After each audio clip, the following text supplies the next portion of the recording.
Welcome back to 10 News Conference. Our guest today is State Senator Stephen Alves, Chairman of the Senate Finance Committee.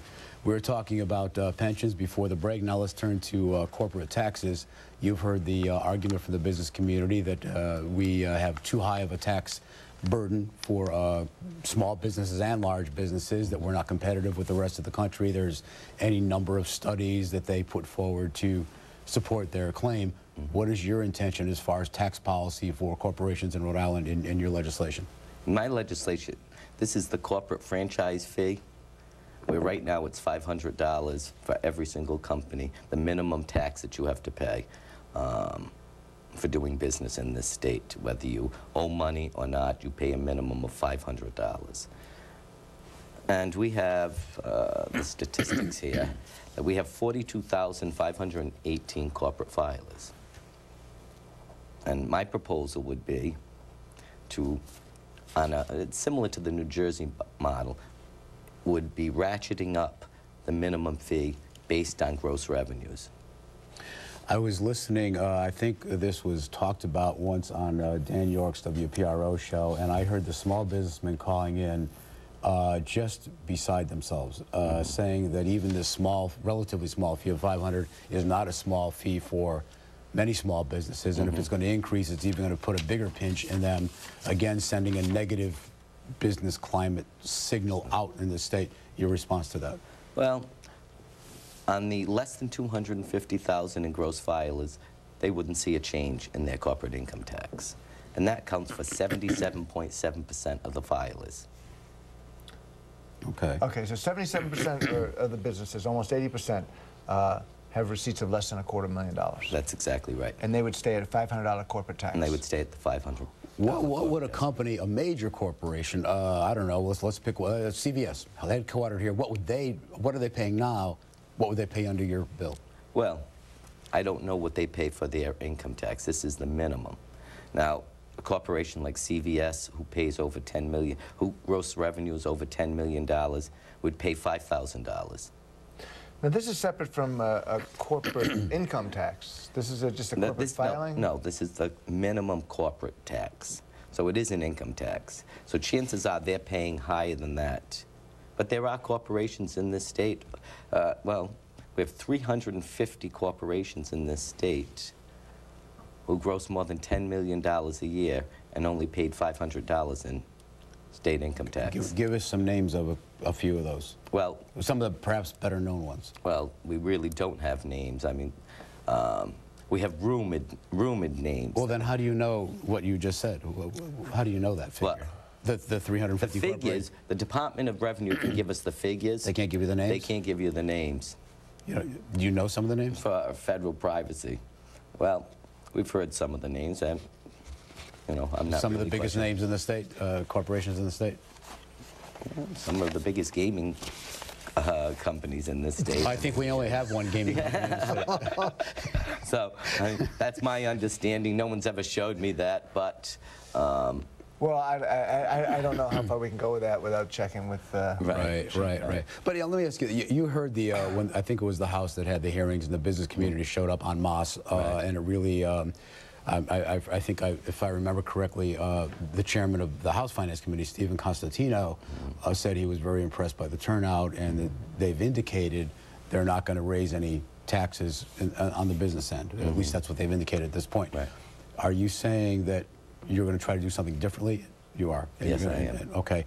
And this is just one tax, and I think it's reasonable.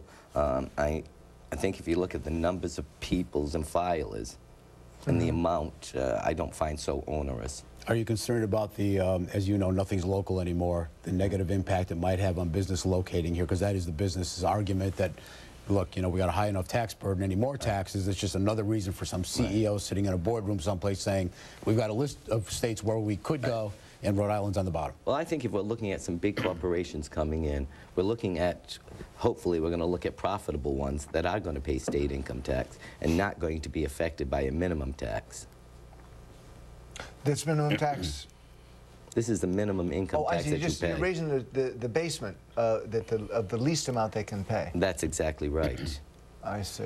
So we're really not. I mean, you have XYZ Corporation that comes in here and does $100 million, and they have $30 million in profits, they're going to pay more than this minimum tax. Well, let me ask you, why is it that 358 companies in Rhode Island earning more than $10 million a year are paying a minimum tax of $500? Earning, they're grossing. All right.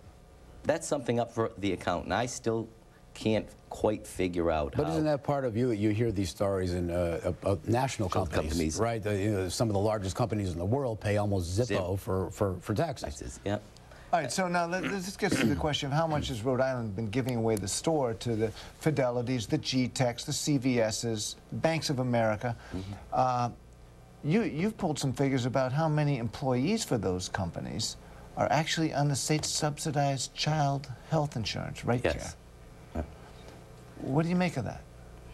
Well, frankly, I mean, 2 years ago, when we started requiring DCYF to identify the companies who have their employees on state-paid Right Care and Right Share program, I mean, we were floored. I mean, Bank of America had 610 of their employees. It's because their salaries are low enough to meet the requirements for the Full-time employees? So they can be full, they could be part-time, but they have them on there. Same thing with CVS. And I guess the thing that really gripes me, I guess, with CVS is when you turn around and we're paying for their employees' prescriptions to them.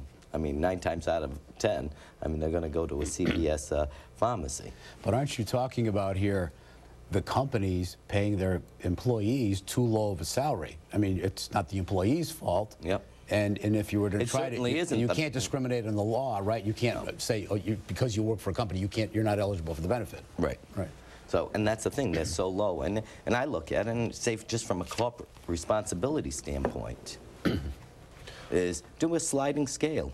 I mean, what some of these companies do, I know Citizens Bank offer 3 different tiers of health insurance. Benefit packages?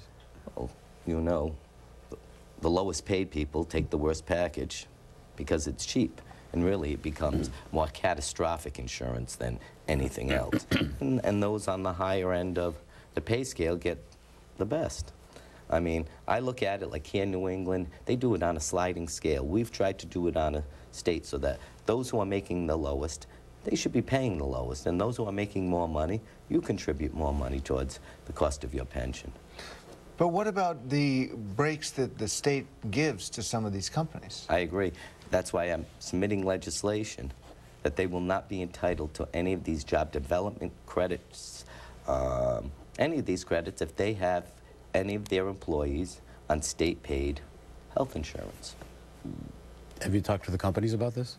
No, I've put it out a million times, but I'm sure when the bill comes forward, they will be there. But I'm assuming companies like CVS, Bank of America, and Citizens are going to step forward and just really think. And they may not even know that they have 600 of their employees on state-paid Public assistance. Public assistance. I mean, if you look at that, and if I was a big corporation like CVS and say, gee, that's to the tune of $350,000, $400,000 maybe. I don't know what it would cost. What, you'd have to give raises to the... No, that they just covering it. Forget about the raises. Oh, just give them and just say, insurance. listen, we will provide you with your health insurance. Just from a corporate responsibility standpoint. But how is the corporation going to say this is government trying to tell them how to run their business? Well, you can't have it both ways. I mean, when you're saying you need to lower taxes, we have to hold the line on taxes, just like they have to hold the line.